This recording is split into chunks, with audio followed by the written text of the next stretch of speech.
Hello guys, welcome back to Chalk and Cheese. நான் பிரிசில் and Vikram. இன்னைக்கு நம்ம பிரீமியர் லீக் கேம் வீக் 22 பத்தி பார்க்க போறோம். So first match Liverpool and Brentford match பார்த்துடலாம். பிரென்ஃபோர்ட் ஹோம்ல இருந்துச்சு. ஆக்சுவலி அது டிரா வர மாதிரி வந்து கடைசி 90+ மினிட்ல டார்வின் நூனேஸ் 2 கோல். நல்ல பர்ஃபார்மன்ஸ் பிரென்ஃபோர்ட் அவங்களோட மெயின் பிளேயர்ஸ் வந்து நோகார்ட், டாம்ஸ்கார்ட் அவங்களோட மெயின் பிளேயர்ஸ் அவங்க எல்லாம் நல்லா பெர்ஃபார்ம் பண்ணாங்க, நல்லாவே விளையாண்டாங்க.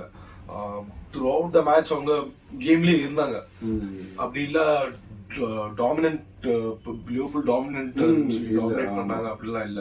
த்ரூ அவுட் த மேட்ச் நல்லாவே விளையாண்டாங்க. டஃப்பா தான் போயிட்டு இருந்துச்சு. இவங்க ஒரு அட்டாக் பண்ணாங்கன்னா அவங்க டக்குனு ஒரு அட்டாக் பண்ணாங்க. எண்ட் டு எண்ட் மாதிரி இருந்துச்சு மேட்ச். லிவர்பூல் அட்டாக் பண்ணாங்க, அவங்களும் அட்டாக் பண்ணாங்க. சிட்டி இதுக்கு வந்து ஒரு சிட்டி கூட தான் விளையாண்டாங்க அவங்க. கேம் வீக் 21 வந்து பிரென்ஃபோர்ட் சிட்டி தானே இருந்துச்சு. அந்த மேட்ச் எப்படி இருந்துச்சோ அந்த மாதிரி தான் இருந்துச்சு. அதுல அன்பார்ச்சுனேட்லி கோல் கன்சிட் பண்ணி அப்புறம் வந்து கம்பேக் பண்ணாங்க. இங்க வந்து கொஞ்சம் உல்டாவாயிட்டு. இங்க வந்து கன்சிட் பண்ணாம இருந்தாங்க. இவங்களுக்கும் நல்ல சான்ஸ் கிடைச்சு அவங்களுக்கும் லிவர்பூல் கிடைச்சு. ஆனா ஒரு சேமாவே இருந்துச்சு. ஒரு கோலும் ரூல் அவுட் ஆச்சுல ஆஃப் சைட்ல. தெரியலங்க. பிரென்ஃபோர்ட்க்கு நம்ம 2 பேர் தானே பார்த்துட்டு இருந்தோம். அப்போ அவங்களுக்கு ஒரு ஆஃப் சைட்ல ஒரு ரூல் அவுட் ஆயிட்டு. ஆனா எங்க இருந்தோ எதிர்பாராத விதமா அந்த சாம்பியன் சைடு என்ன பண்ணுவாங்களோ அது பண்ணிட்டாங்க. டார்வின் நூனேஸ் 90+ மினிட்ஸ்ல 2 கோல் அடிச்சு. ஆக்சுவலி இதே மாதிரி போன சீசன்லயே ஒரு டைம் இப்படி டார்வின்ஸ் காப்பாத்தலாம். ஏதோ ஒரு மேட்ச்ல ஏதோ ஒரு கிளப்க்கு மேல ஒரு ஸ்ட்ரைக்கர்னா அது அப்பப்போ பண்ணக்கூடியது பெரிய டீமுக்கு. ஸோ அதான் 2-0 லிவர்பூல்ல காப்பாத்திட்டோம் டார்வின் நூனேஸ். இல்லனா இன்னும் gap குறைஞ்சிருக்கும். 6 points clear with 1 game in hand. இல்லனா இன்னும் 3 மேட்ச் டிரா பண்ணிருப்பாங்க. 3 மேட்ச் இருக்கு டிரா. ஸோ 2 6 பாயிண்ட் டிராப் பண்ணிருப்பாங்க இது டிரா ஆயிருந்துச்சுன்னா. ஆனா பட் ஸ்டில் ஒரு பிரச்சனையுமே இல்லை அவங்களுக்கு. இன்னமும் 6 points clear plus 1 game in hand. So அதனால அந்த அளவுக்கு அவங்களுக்கு டென்ஷன் இல்லை. இன்னும் ஃபர்ஸ்ட்ல தான் இருக்காங்க. இருக்கிறாங்க. பிரச்சனை இல்லை. கீழே தான் மற்ற இது அடுத்து செகண்ட் ஆஸ்டன் வேற ஆஸ்டன் வில்லா. சோதனை ரொம்ப டென்ஷன். அதே மாதிரிதான் டென்ஷன்ல உடம்பு சரியில்லாம என் குரலே போயிட்டு. அதனால என்னத்த சொல்ல 2-0 இதுல இருந்தாங்க, லீட்ல இருந்தாங்க. அதுக்காக செகண்ட் ஹாஃப்ல அப்படியே அந்த 2-0 லீட அப்படியே விட்டுட்டாங்க ஆஸ்டன் வந்து. இவட வீட்டுக்கு கூட அன்னைக்கு ஒரு வீடியோ பண்ணிட்டு வீட்டுக்கு பேசிட்டு போயிட்டு இருந்தோம்.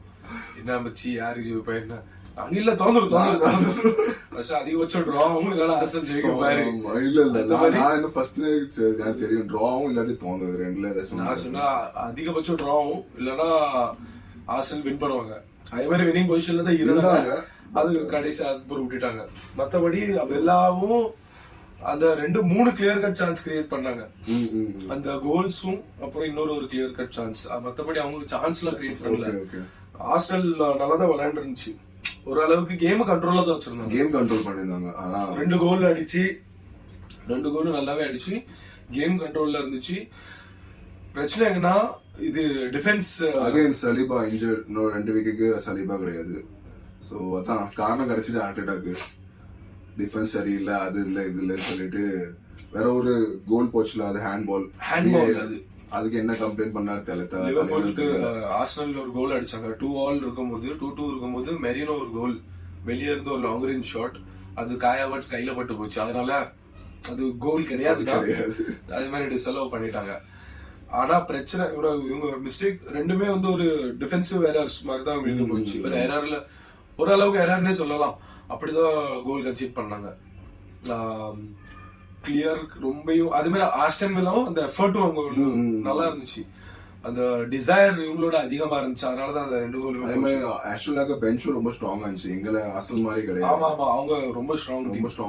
ஆக்சுவலி ஃபர்ஸ்ட் கோல் அவங்க கோல் டீலமன்ஸ் அடிச்சதுமே லஞ்சிங் ஹெடர் ஒன்று கிராஸ் வருது செம்மையா. அது டீலமன்ஸை பாராட்டணும். அவ்வளவு ரிஸ்க் எடுத்து போய் டிஃபெண்டருக்கு முன்னாடி போய் ஹெட் பண்ணி ஒரு கோல். அது சூப்பரான கோல். அது கிளியர் பண்ணிருக்கணும். அதுதான் அந்த இடத்துல சலீபா இருந்திருந்தா அது மெரினோ மிஸ்டேக். சலீபா இருந்தா கண்டிப்பா அது சலீபா டெரிட்டரி. அது ஈஸியா கிளியர் பண்ணிருப்பாரு. சோ அது அங்க ஒரு ஆஸ்டன் சலீபா கண்டிப்பா மிஸ் பண்ணிருப்பாரு. அப்புறம் 2வது கோலுமே வந்து ரொம்ப சிலி கோல் தான். சிலி கோல்ல நல்ல கேம் பிளே ஆஸ்டன் வில்லாவோட நல்ல ஒரு கிராஸ் ரைட் சைடுல இருந்து எக்ஸ்ட்ரீம் அந்த கோல் சைடு ஃபார் போஸ்ட்க்கு வாட்கின்ஸ் அங்க நின்னுட்டு வெயிட் பண்ணிட்டு நம்ம தாமஸ் பார்ட்டி வந்து actually is not natural right back கிடையாது, மிட்ஃபீல்டர் டிஃபெண்டர் சொல்றாங்க கிடையாது தான். ஒரு இடத்துல he lost வாட்கின்ஸ், அதனால ரீச் பண்ண முடியல அந்த இடம் எல்லாம் கிளியர் பண்ணி நேச்சுரலா நார்மலா அது அந்த பால் கிளியர் ஆயிருக்கணும். கிளியர் பண்ணி வாட்கின்ஸ்க்கு அது கிடைச்சிருக்க கூடாது. வாட்கின்ஸ்க்கு வந்துச்சு ஈஸியா ஒரு சம்ம ஒரு ஈஸி பிளாஸ்ட் தான் இல்ல கோலுக்குள்ள 2-all டிரா. ஸோ வினிங் பொசிஷன்ல இருந்து 2 கோல் கன்சீட் பண்ணி டிரா பண்ணிட்டாங்க. நல்ல சான்ஸ் இருந்துச்சு அவங்களுக்கு. கேப் அப்படியே கொஞ்சம் க்ளோஸ் ஆன கேப்ப அப்படியே கண்டினியூ பண்ணிட்டு இருக்கிறது. எங்கேயாட்டு ஸ்லிப் ஆனாங்கன்னா லிவர்பூல் கேபிட்டலைஸ் பண்றதுக்கு. பட் போன வருஷமும் ஆஸ்டன் வில்லா தான் ஆஸ்டன் ஆமா அவங்க கூட தான் 2 மேட்ச் தோணுச்சு. அதனால தான் நாங்க டைட்டில் அங்க இருந்தா போச்சு ஆஸ்டன் கையில இருந்து. இந்த டைமுமே எனக்கு என்னமோ இது ஒரு ரொம்ப குரூஷியலான மேட்ச். இந்த மேட்சும் ஆஸ்டன் வில்லா அடிச்சு ஜஸ்ட் 16 கேம்ஸ் தான் இருக்கு. கண்டினியூஸா இப்ப ஜெயிக்க முடியாது. அதே மாதிரி அவங்களும் ஏதாட்டு தோத்தாகணும். ஆமா தோந்தாகணும். 3 மேட்ச் ஆட்டு 3 மேட்சும் தோந்தாகணும். ஸோ அதுக்கு வாய்ப்பு இல்லை. இவங்களும் 16 மேட்ச் கண்டினியூஸா ஜெயிக்க போக முடியாது. இங்க இப்போ சலீபா 2 மேட்ச் இல்ல. ஆமா 2 வாரத்துக்கு இல்லைன்னா அப்ப பாத்துக்கோங்க. 2 வாரம் இல்லைன்னா இப்ப சாம்பியன்ஸ் லீக் விளையாட மாட்டாரு. அப்புறம் சாகா இல்ல ஆல்ரெடி. ஆமா ஜெசூஸ் இல்ல. இப்போ ஈத்தன் வெனரியும் இன்ஜர்ட். ஆமா எல்லாருமே இன்ஜர்ட். இது ரொம்ப இந்த வாட்டி எல்லாமே திரும்ப இந்த வாட்டியும் டைட்டில் கிடையாது, சாம்பியன் லீக்ஸ் கிடையாது, எந்த ஒரு கப்பும் இல்ல. ஆல்ரெடா வேட்ட போறாங்க. அதான் நடக்க போகுது. ஆர்சனலுக்கு ரொம்ப ரொம்ப வீக் சைடா மாறிட்டு. This year will be the final year for Arteta. எனக்கு தோணுது. ஏன்னா எதுவும் ஜெயிக்கிற மாதிரி தெரியல, எதுவும் வின் பண்ற மாதிரி தெரியல. ரொம்ப கேமும் டிராப் ஆயிட்டு எதுவுமே பெருசாலாம் கிரியேட் பண்ண மாட்டேங்காங்க. எல்லா டைம் செட் பீஸ் அதே அடிச்சுக்கிட்டு அதே வேற எதுவும் பண்ண மாட்டேங்காங்க. அதுவும் இந்த வாரம் இந்த மேட்ச்ல செட் பீஸ்ல கோல் அடிக்கல. பட் மோஸ்ட்லி அதான் பண்றாங்க. இல்லாட்டி அட்லீஸ்ட் சாம்பியன்ஸ் லீக் ஒரு செமிஃபைனல் வரைக்கும் போனா ஏதாச்சும் ஒரு சான்ஸ் இருக்கு. சரி ஓகே நம்மலாம் சொல்லிட்டு. இல்லாட்டி வாய்ப்பே இல்ல. ஆர்டெட்டாக்கு வேட்டி தான் விட போறாங்க. சரி சோ நெக்ஸ்ட் மேட்ச் அடுத்து இப்ப இவர் யுனைட்டட் வர்சஸ் பிரைட்டன். அவன் போல கேட்டப்ப ஏன் போலம்போது சக்தி இல்ல. அதான் சொன்ன மாதிரி ஹோம்ல டிஃபீட். அதுவும் பிரைட்டன் 3rd கன்சிக்யூட்டிவ் டைமா தோக்கடிச்சிருக்காங்க ஓல்ட் ட்ராஃபர்ட்ல. சிட்டி மட்டும் தான் அப்படி தோக்கடிச்சிருந்தாங்க 3 times கன்சிக்யூட்டிவா ஓல்ட் ட்ராஃபர்ட்ல யுனைட்டட். இப்போ வந்து பிரைட்டன் இவன் எதிர்பார்த்த மாதிரி நானும் தெரியும். பிரைட்டன் சாதாரண சவுத்ஹாம்ப்டன் கூடவே தள்ளாடிட்டோம். 21 மேட்ச்ல 6 பாயிண்ட் எடுத்த டீம் அகேன்ஸ்ட் வர்ஸ்ட் டீம்னு ஒரு சவுத்ஹாம்ப்டன் பேர் எடுத்த டீம் இந்த சீசன்லயுமே அவங்களுக்கு அகேன்ஸ்டே தள்ளாடணும். 82 மினிட்ஸ் வரைக்கும். அது நம்ம அமாத்தியால ஹேட்ரிக் அடிச்சனால வின் பண்ணோம். பிரைட்டன் கூட எனக்கு தெரியும் எப்படியும் அவங்க எல்லாம் சூப்பர் டீம், நல்ல டீம், நல்ல ஒரு ஃபுட்பாலிங் டீம். அவங்க முன்னாடி ஒன்றும் விளையாட முடியாது. அது மாதிரி ஒன்றும் பண்ண முடியல. 2 பிளேயர் தான் as usual. Amad Diallo he did his best. ஒனானாக்கு என்னன்னு தெரியல. அப்பப்போ அந்த சந்திரமுகி மாதிரி அப்பப்போ நல்லா விளையாண்டு இருக்க season. One of the best player இந்த சீசன்ல பார்த்தா திரும்பியுமே ஒரு எரர் பண்ணி 2 எரர். ஆக்சுவலி 3வது கோல் கிளியர் கட் எரர். 2வது கோலுமே பண்ணி அது வந்து ஒரு சிப் தான். அது பவர்ஃபுல் கிராஸ்ல ஒரு சிப் தான். அது ஸ்லோவா போச்சு. இனிஷியலா ஒரு கொஞ்சம் முன்னாடி வந்துட்டு அடுத்து பின்னாடி போய் யோசிக் நோ நிப்போ. ஆக்சுவலி அந்த அப்படி போனது அப்படியே போய் கேட்ச் பண்ணிருக்கலாம், இல்லைன்னா பஞ்ச் பண்ணி விட்டுருக்கலாம். அதுவுமே போயிருக்க கூடாது. அந்த கோல் 2மே ஒரு எரர் தான். அதனாலதான் யுனைடெட் அதை தாண்டி எதுவுமே பெருசா ஒன்றும் கிரியேட் ஒன்றும் பண்ணல. எனக்கு தெரிஞ்சு மேட்ச்ல எல்லாம் அந்த பிளே நல்லா இருந்துச்சு. ஃபர்ஸ்ட் கோலுக்கு அப்புறம் யுனைடெட் ஒரு ரியாக்ஷன் கொடுத்துச்சு. 1-all பெனல்டி வின் பண்ணி. அதுவும் அமத்தியாலோ தான் ஒரு பால் கோல் கீப்பர் வந்து டிஃபென்ஸ்ல பாஸ் கொடுக்கும்போது பிரஸ் பண்ணி ஓடி வந்து பிரஸ் பண்ணி வின் பண்ணது அமத்தியாலோ. ஜர்க்ஸிட்ட போச்சு. ஜர்க்ஸி சூப்பரா open up is body hold பண்ணனால ஒரு கிளியர் ஃபவுல் பெனல்டி கிடைச்சு. ப்ரூனோ சூப்பரான கோல். அதை தாண்டி எதுவுமே சான்ஸ் கிரியேட் பண்ணல, ஒண்ணுமே பண்ண முடியல. வந்துச்சுன்னா த்ரெட் வந்து டியாலோ மட்டும் தான் இருந்தாரு. அந்த சைட்ல இருந்து கொஞ்சம் த்ரெட் கொடுத்தாரு. மற்றபடி யாரும் Bruno tried is best. he kept on trying. கார்னர்ல சூப்பரான கிராசஸ் டெலிவர் பண்ணாரு. ஃப்ரீ கிக்ல சூப்பரான பால்ஸ் கொடுத்தாரு. கேம் பிளேல இது ஓபன் பிளேலயுமே த்ரூ பால் அந்த பாஸ் இந்த பாஸ் நிறைய ட்ரை பண்ணாரு. he was pulling off passes. But end product இல்ல. மெக்வயருக்கு ஒரு சான்ஸ் கிடைச்சிச்சு ஃப்ரீ கிக்ல, கிளியர் சான்ஸ், ஈஸி. அப்புறம் இன்னொரு கார்னர்லயே ஒரு சான்ஸ் கிடைச்சு, அதையுமே கன்வெர்ட் பண்ண முடியல. சோ இப்படி he was running everywhere. Bruno Fernandes எல்லா இடத்துலயுமே இருந்தாரு. மத்தபடி யாருமே ஒண்ணு வரல. அந்த 2 பேர் தான் விளையாண்டாங்க. யாருமே ஒண்ணுமே, அதாவது players are getting late to the ball. கடைசி 2 மேட்ச்மே அத்தருக்கு ஃபெட்டிக்னாலே என்னன்னு தெரியல, ரொம்ப டயர்டா இருக்காங்க எல்லாருமே. மெயினும் வர உகார்த்திக்கு back to back bad match. போன மேட்சுமே கிடையாது நல்லா விளையாடல, இந்த மேட்சுமே 2 பேருமே பேரா நல்லாவே விளையாடல. அவ்வளோ அவங்க ஸ்டாண்டர்டுக்கு ஒண்ணுமே கிடையாது. உகார்த்தியே சரியா விளையாடல. அனதர் இந்த சீசனோட யுனைடெட்க்கு பெஸ்ட் பிளேயர். பட் 2 பேருமே செகண்ட் ஹாஃப்ல அதே மாதிரி சப்ஸ்டிடியூட்டடா போயிட்டாங்க. அந்த அளவுக்கு தான் விளையாண்டு இருக்காங்க. ரூபன் அமரிம் மேட்ச் போஸ்ட் மேட்ச்ல தான் சொன்னாரு, this could be the worst Man United team in the history of football. So இப்போ இதனாலே இன்னும் நீங்க ஒரு 4-5 வருஷத்துக்கு ஸ்ட்ரகிள் பண்ணணும். ஏன்னா இந்த மாதிரி கண்டிஷன்ல எந்த ஒரு ஸ்டார் பிளேயருக்கும் வர மாட்டாங்க, சைனும் பண்ண முடியாது. அவங்களும் 4-5 வருஷம் இல்ல, அவ்வளவு ஆகாது. இப்ப பெட்டர் மேனேஜர் இருக்கிறதுனால ஒரு அட்லீஸ்ட் ஒரு 2 வருஷமாச்சு நீங்க 2 வருஷம் ஸ்ட்ரகிள் பண்ணணும். அது நம்ம ரூபன் அமரிம் ஸ்டைல் ஆஃப் பிளேயர் கிடைச்சிட்டா, அந்த ப்ரொஃபைல் பிளேயர் கிடைச்சிட்டா, ஸ்டார் பிளேயர்னு தேவைன்னு கிடையாது. அவருக்கு சூட் ஆகிற பிளேயர் கிடைச்சிட்டா கொஞ்சம் அது அவ்வளவு மினிமம் ஒரு 2 இயர்ஸ் ஆகும். இந்த ஒரு வருஷம் போயிடும். இது வந்து சம்மர் டிரான்ஸ்ஃபர்ல ஒரு அவருக்கு எப்படி பிளேயர் வேணுமோ அப்படி. ஏன்னா மெயின் வந்து இப்ப தேவை இருக்கிறது வந்து விங் பேக்ஸ். விங் பேக் நம்ம கிட்ட கிடையாது. டியாலோ நம்ம டாலோ விங் பேக் கிடையாது. மாசராய் நிறைய பொசிஷன்ல விளையாட முடியும், பட் ஒரு லிமிடேஷன் இருக்கு. Certain limitation.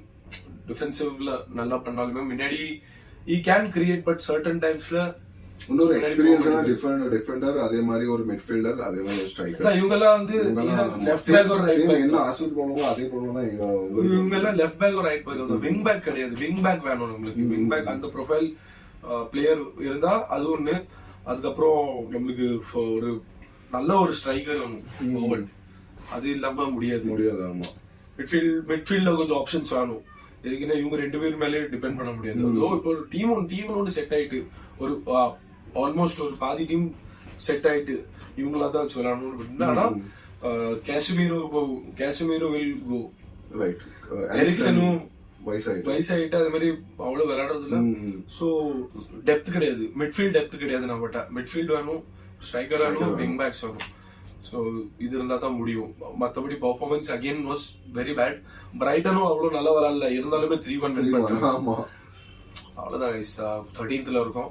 வின் பண்ணி இருந்தாலும் கொஞ்சம் அதுக்கப்புறம் அடுத்த மேட்ச் இன்னும் வேற ரிசல்ட் ஃபேவரா வந்துருந்துச்சுன்னா 10க்குள்ள வந்திருக்கலாம். இப்ப அது கிடையாது. சரி, கிறிஸ்டல் பேலஸ்லாம் மேல இருக்காங்க. வெஸ்ட் ஹாம் கூட சேம் பாயிண்ட்ஸ். 13th இருக்காங்க. வெஸ்ட் ஹாம் 14th இருக்காங்க. Same points. ஆமா, கோல் டிஃபரன்ஸ்லனாலதான் 13th இருக்கும் யுனைடெட். அடுத்து இன்னொரு side of Manchester. City so 13 அடிச்சிருக்காங்க. சோ அவங்க இப்போ ஆக்சுவலி 4th வந்துட்டாங்க. 4th வந்துட்டாங்க. சிட்டி வந்து சிட்டி அகைன் அதான் அந்த ஒரு மேட்ச் கிளிக் ஆச்சு. டைட்டில் ரேஸ், பட் டாப் 4க்கு அவங்க இது பண்றாங்கன்னு நினைக்கிறேன். டாப் 4க்கு கண்டிப்பா அவங்க லெவலுக்கு பண்ணி தான் ஆகும். டாப் 4ல டு ஃபினிஷ் பண்ணனும் if they can't win the title. அது மாதிரி இப்ஸ்விச் வந்து ஒரு ஸ்டார்டிங்ல ஆரம்பத்துல நல்லா விளையாண்டு இருந்தாங்க. நல்ல எல்லா டீமுக்கும் டஃப் கொடுத்தாங்க. ஆனாலுமே அவங்க இப்ப லாஸ்ட் ஒரு ரீசன்ட் 3-4 மேட்ச் அவங்க இது இல்ல, பெர்ஃபார்மன்ஸ் இல்ல. அன்ஃபார்ச்சுனேட்லி நிறைய டஃப் குடுக்குற டைம்லயே தோத்துட்டு இருந்தாங்க. இப்போ வந்து கொஞ்சம் என்னன்னு தெரியல, டயர்ட் ஆயிட்டாங்களா, முடிஞ்சிட்டு அவங்களுக்கு அந்த எனர்ஜி போன மாதிரி இருக்கு. அந்த ஸ்பிரிட் இல்ல.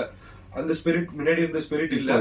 அதனால எக்ஸ்பெக்டட் தான். அதே மாதிரி சிட்டி அகைன் ஃபார்ம்ல வந்துட்டு ஃபோர்டன் ஃபார்ம்ல வந்தது. சிட்டிக்கு இந்த மேட்ச்லயும் ஃபோர்டன் 2 கோல். லாஸ்ட் மேட்ச்ல 2 கோல், இந்த மேட்ச்ல 2 கோல். டிசம்பர் வரைக்கும் பிரீமியர் லீக் கோலே அடிக்காம இருந்த ஃபோர்டன் ஒன்ஸ் ஒரு கோல் அடிச்ச பாரு இப்போ கண்டினியூஸா.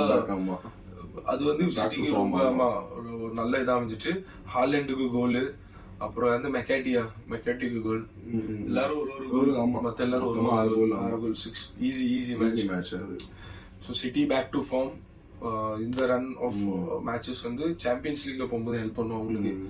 So good news for them. ஒரு அது என்னன்னு தெரியல, ஜனவரி வந்துச்சுன்னா இவங்களுக்கு சிட்டி வந்து second half of the season வேற level சொல்லுங்க. ஆமா ஆமா அவங்க எல்லா சீசன் ஜெயிச்ச சீசன் எல்லாமே சாம்பியன் ஆன சீசன் எல்லாமே அப்படிதான் பின்னாடி இருந்திருப்பாங்க செகண்டோ தேர்ட். ஆமா அதுக்கப்புறம் ஒரு மேட்ச் தோக்க மாட்டாங்க. ஜனவரி வந்து அப்படி ஒரு சேஞ்ச் ஆஃப் ஃபார்ம் நடக்கும். கடைசி வரைக்கும் அவங்க தோக்கவே மாட்டாங்க. அதே மாதிரிதான் இப்போ ஸ்டார்ட் மென்டாலிட்டி என்ன ஜெயிக்கணும்னா ஜெயிக்கிறோம் இல்ல. அதுதான் இப்போ வந்து அதுதான் சிட்டியை பத்தி இன்னும் பயப்படுறதுக்கு ஒரு காரணம். ஆர்சனல் கூட இப்போ by the end of the season ஆர்சனலோட அவங்க மேல ஃபினிஷ் பண்ணா கூட ஆச்சரியப்படுறதுக்கு. ஏன்னா ரெண்டும் ஆப்போசிட்டா இவங்க டிபெண்ட் வராங்க. ஆர்சனல் இவங்க இவ்வளவு நடந்ததுக்கு அப்புறமுமே சிட்டி மேல வர்றதுக்கு வராது. அவங்கள பாராட்டிவாங்க கண்டிப்பா. சோ அவங்களுக்கு தான் சிட்டி ஃபேன்ஸ்க்கு ஒரு நல்ல ஒரு நியூஸ். அதுக்கப்புறம் நான் அவ்வளவுதான் 4 மேட்ச் தான். இந்த 4 மேட்ச் தான் பார்க்கணும். செல்சி மேட்ச் பாக்கி இருக்கு. செல்சி மேட்ச் அப்புறம் முடிஞ்சா பண்ணுவோம். இன்னொரு வீடியோ எனக்கு உடம்பு சரியில்லை. முன்னாடில இருந்து இவனுக்கு உடம்பு சரியில்லை. திரும்ப எனக்கு இன்னுமே சரியாகல. இவனுக்கும் வேற ஆயிட்டு டீம் இப்படி பண்ணிட்டு பர்சனலாவும் நம்மளுக்கு நிறைய டென்ஷன் ப்ராப்ளம்லாம் இருக்கு. ஸோ வீடியோஸும் சரியா பண்ண முடியல கைஸ். ரொம்ப ரீசன் எக்ஸ்கியூஸ்லாம் சொல்லல. ஆனா என்ன முடியாம இருக்கு. தெரியும் உங்களுக்கு நான் எந்த அளவுக்கு டயர்டா இருப்பேன். அந்த எனர்ஜி வர மாட்டேங்குது. ஒண்ணுமே எதுவும் பெருசா ரொம்ப டிஸ்கரேஜிங்காவும் இருக்கு. நிறைய விஷயம் டிமோட்டிவேட்டிங்கா இருக்கு. புலம்புறோம். அதுதான் பட் வீல் கீப். நீங்களும் கமெண்ட்ஸ் ஒன்றும் பண்ண மாட்டேங்க. ஏதாச்சும் பண்ணுங்க. கவலைப்படுறீங்க ப்ரோ நாங்க இருக்கிறோம். நீங்களும் ஒன்றும் சொல்ல மாட்டேங்க. சரி கொஞ்சம் பாவப்படுங்க. சரி பார்க்கலாம். Yes bye. சத்தியமா எனக்கு தலை சுத்துது. வந்துரு.